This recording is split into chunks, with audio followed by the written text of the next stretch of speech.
Bonnie Ring, formerly Bonnie Brown, has lived quite a life. Touring the world with her brother Jim Ed and her sister Maxine, Bonnie was part of the Grammy-nominated Brown Trio.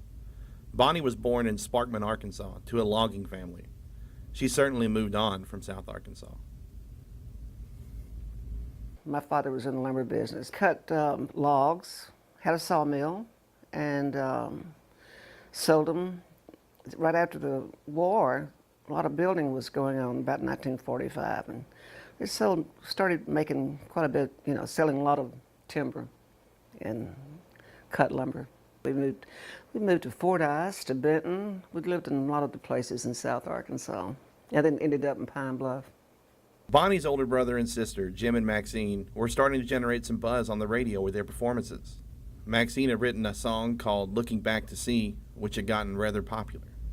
One Sunday afternoon as I was riding down the street, I met a cute little girl, all dressed up so sweet, and the way that she was slinking made me wish I had a Lincoln. But who would notice me just driving this Model T? I was looking back to see if you were looking back to see if I was looking back to see if you were looking back at me. Maxine had written a song called Looking Back to See that a producer in California wanted to record them. He had heard them sing it, and it started hitting. And it's always exciting to hear your records being played on the radio. And it was a good hit for him.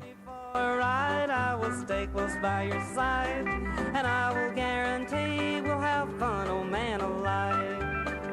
I was looking back to see if you were looking back to see if I was looking back to see. I was 16 when I graduated from high school, and I joined my sister and brother at that time, in 1955. It's plain to see that I'd enjoy your company.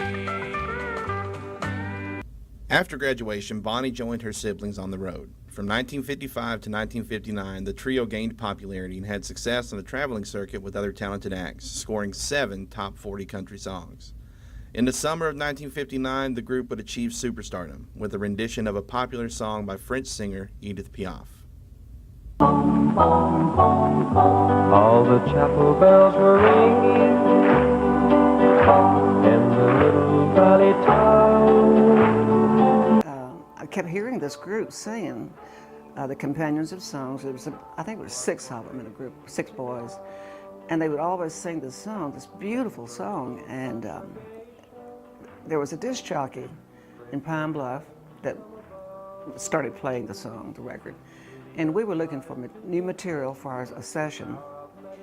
And he kept playing it, and so he let me come to the station and slip the record out one night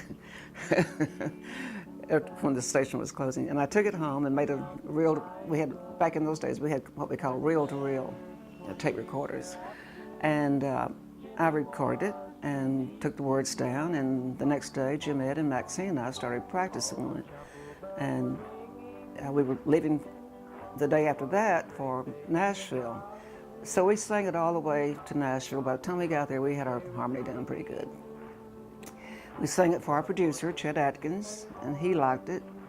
And we called in Anita Kerr, who did the arrangements for us. And so we did it on session, and after the session was over, Chet said, "I think we've got us a big hit," and it was. The Three Bells went on to reach #1 on the country, pop, and rock and roll charts. The record eventually sold 3 million copies and earned the trio nominations at the Grammy Awards that year. The Browns were one of the most successful country music acts in their time. Bonnie married Dr. Gene Ring, and the two had a family and moved to Dardanelle, Arkansas, where they still reside to this day. While Dardanelle is a fine town, I had to ask Miss Bonnie, does she still miss the road? It was an exciting life, and we were doing what we love to do, which is sing, and we loved, performing for people and knowing that we were good, doing a good job. And it was a wonderful life, but you decide which is more important, your children or a career like that.